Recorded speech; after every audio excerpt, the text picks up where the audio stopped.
in Baltimore.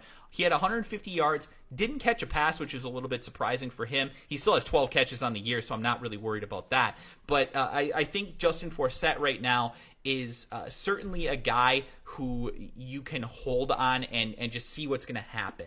If you've got him on your roster, great. I wouldn't be looking to trade him away. If you don't have him on your roster, I probably still want to see at least one more performance where he looks decent, where frankly where the offensive line looks decent, because I think Forsett himself has actually looked good on the field. He's finding the holes. The problem is that there just weren't very many holes prior to this past week's game. So again, I really like Justin Forsett going forward, but I still think I'm not necessarily looking to go out there and acquire him just because he's coming off the nice game, so you might have to pay more than you otherwise would, first of all. And secondly, we just don't know for certain if that game was just kind of a weird situation, or if maybe the first couple of games of the season were the weird situation, and Baltimore's going to be back to looking like they did in 2014 when they were blocking really, really efficiently for Forsett.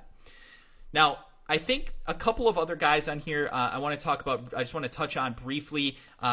Devonta Freeman, we talked about him. I think it's very difficult right now to acquire him. I think you could sell him off and get some good value for him. I think a lot of people are viewing Devonta Freeman right now as an RB1, and he could be that going forward, but he does have 6 touchdowns over his past 2 games. I mean, those are monster numbers. Those are unsustainable numbers. He's not going to do that. He's not known as like a monster red zone running back or something like that. He's pretty much running through the middle of the offensive line and getting into the end zone on like 20-yard runs. It's a really bizarre situation that might not even happen again for the rest of the year. So I still like Devonta Freeman, but if I can get something great in return for him, I'm probably looking to do it. I do think that Tevin Coleman coming back is going to be a little bit of a painful situation for Devonta Freeman.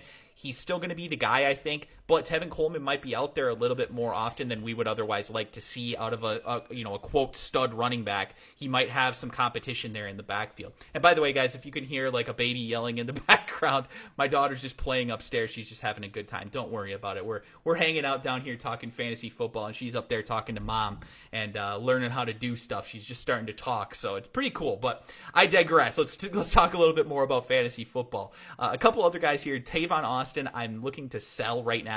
He scored 2 touchdowns on 6 catches for 98 yards in week 4, and Tavon Austin has never been productive in his career so far. It's been a very disappointing top 10 pick for the St. Louis Rams, and I still think that's probably more likely to be what we see going forward. Tavon is being used in a lot of weird gadget plays, and frankly, he has been throughout his whole career, and most of the time, they really haven't worked out.